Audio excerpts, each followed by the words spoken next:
Elto Ewerus, text no? scam. Nagtataka ka rin ba bakit meron kang violation? May natanggap kang text tulad nito. Unsettled violation using your mobile phone while driving or etc.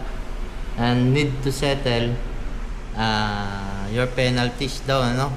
So mapapansin nyo dito is ltoportalsite.com, no? So wala pong si LTO, hindi po yan nagte-text kung may violation po tayo.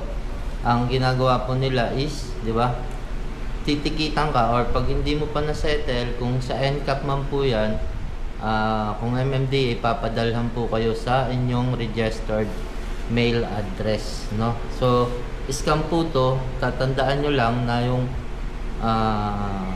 site ni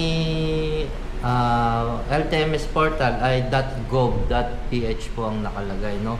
Hindi po etong nasa text na to, no? So yun lamang po, maging aware po ang lahat at